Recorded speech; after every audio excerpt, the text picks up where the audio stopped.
오늘 본문의 내용을 보면요. 요셉은 백성에게 바로의 땅에 종자를 뿌리고 또 추수한 것의 5분의 1은 바로에게 바치라고 합니다. 20%죠. 이게 이제 세금입니다. 국세. 또 남은 5분의 4로 양식을 삼게 합니다. 또 이스라엘 족속은요. 고센 땅에서 생육하고 번성을 하게 됩니다. 죽을 날이 가까워지자 야곱은 요셉을 불러 자신이 죽으면 가나안 땅에 있는 조상의 묘지에 장사하도록 맹세하게 합니다. 요 내용을 조금 하나를 더 붙여 보면요. 이때 당시에 요셉이 총리로 있었던 이 바로 이 왕은요. 이집트 원래 사람이 아니었습니다. 그래서 이집트를 점령하고 있었던 사람들인데 이 일을 계기로 이집트의 온 땅을 전부 다 자기 것으로 만들게 되죠. 그래서 정권이 더 오래 연장되는 그런 계기가 됩니다. 오늘 이 본문을 통해서 우리가 야곱의 영성을 좀 살펴보도록 하겠습니다. 야곱이 애굽 땅에서 산 날이 17년이 되었다고 합니다. 그리고 27절에 보니까 이스라엘 족속이 고센 땅에서 생업을 얻어 생육하고 번성하고 있었을 때였습니다. 이때 이제 147세가 된 야곱이 죽을 때가 되었어요.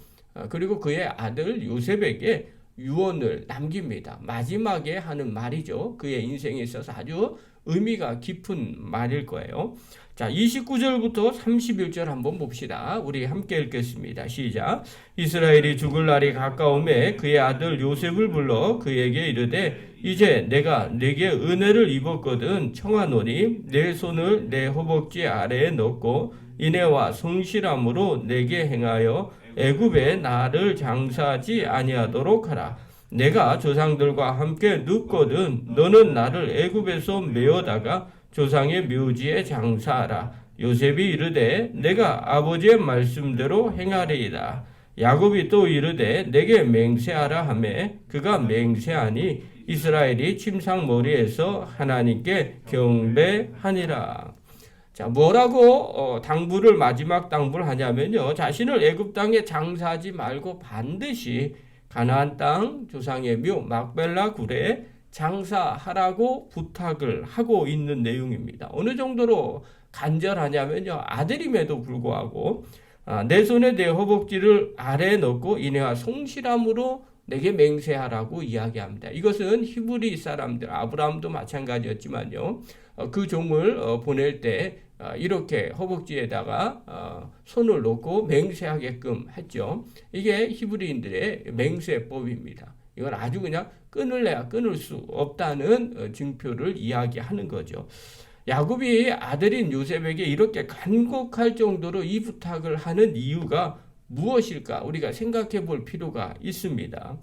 어떤 분은 이렇게 생각해요. 나이가 들면 고향 땅이 그리워서 고향에 묻히고 싶다. 이렇게 생각하는 분들이 계시다고 말을 합니다. 물론 나이가 들어서 그럴 수도 있을 것입니다.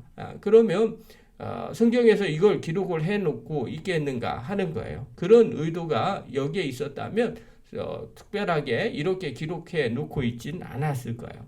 야곱이 그 생각을 한 것이 아니라 다른 의도가 있어서 이걸 강조하고 있는 거예요.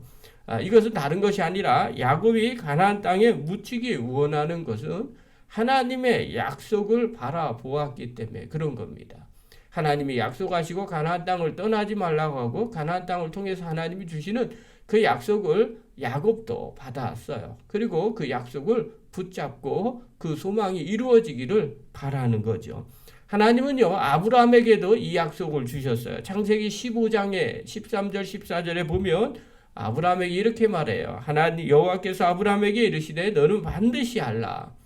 내 자손이 이방에서 계기되어 그들을 섬기겠고 그들은 400년 동안 내 자손을 괴롭히리니 그들이 섬기는 나라를 내가 징벌할지며 그 후에 내 자손이 큰 재물을 이끌고 나오리라. 이렇게 400년 후에 이야기들을 하나님은 아브라함에게도 말씀해 주십니다. 또 기근 때문에 야곱 같은 경우에는 기근 때문에 가나안 땅을 떠나기를 주저했었어요.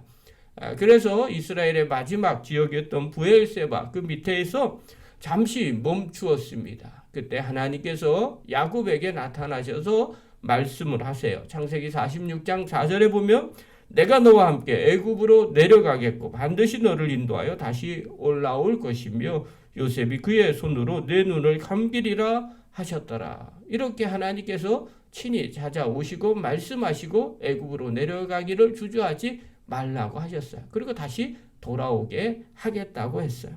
야곱은요, 이 약속을 굳게 붙잡았어요. 그래서 지금 자신은 육신으로 애굽에서 살고 있지만 자신은 가나안 땅에 묻으라고, 특별히 막벨라 굴에 묻으라고 그의 아들에게 당부를 하고 있는 내용입니다. 오늘 야곱의 영성이 바로 이 부분이죠. 비록 몸은 애굽에서 살았지만 마음은 항상 하나님의 약속을 바라보며 애굽에서 나그네 정신으로 살았던 것입니다. 사랑하는 성도 여러분, 오늘 우리도 마찬가지 아니겠습니까? 구원받은 하나님의 백성이 되었습니다. 우리도 하나님의 약속을 받은 성도들입니다. 천국의 약속, 또 주님과 동행함의 약속을, 하나님 나라를 약속으로 받은 사람들이 바로 우리들입니다. 그러므로 야곱처럼 비록 애국과 같은 이 세상에 살고 있지만 우리의 마음은 항상 하나님 나라를 바라보고 살아야 됩니다. 그렇기 때문에 우리가 이 땅을 살 때 항상 하나님 나라를 바라보며 준비하면서 사는 성도가 되어야 합니다. 바울은요, 골로새 교인들에게 똑같이 권면을 합니다. 너희가 예수로 구원함을 받았느냐? 이제 우리는 이 땅의 백성이 아니라 하나님 나라 백성이라는 겁니다. 그렇다면 구원받은 하나님의 백성답게 살기를 바랍니다. 그래서 골로새서 3장 1절에 보면 1절, 2절에 보면 바울은 이렇게 골로새 교인들에게 권면합니다. 그러므로 너희가 그리스도와 함께 다시 살리심을 받았으면 위의 것을 찾으라. 거기는 그리스도께서 하나님 우편에 앉아 계시느니라. 위의 것을 생각하고 땅의 것을 생각하지 말라. 이렇게 권면하고 있어요. 여러분, 성도랑 구원받았다면, 하나님의 약속을 받는 사람이라면 당연히 위의 것을 찾는 삶을 살아야 됩니다.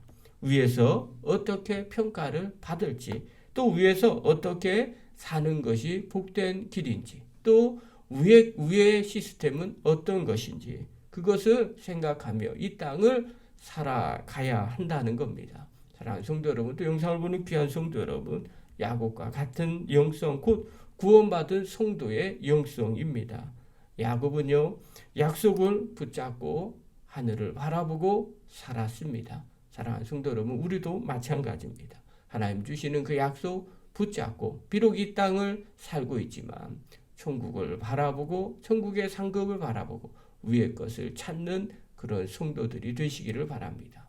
그때 하나님께서 은혜와 복을 부어 주실 겁니다. 저와 여러분이 그렇게 위의 것을 찾는 성도들, 또 하나님의 소망을 바라보는 성도들 되기를 간절히 축원합니다. 기도하겠습니다.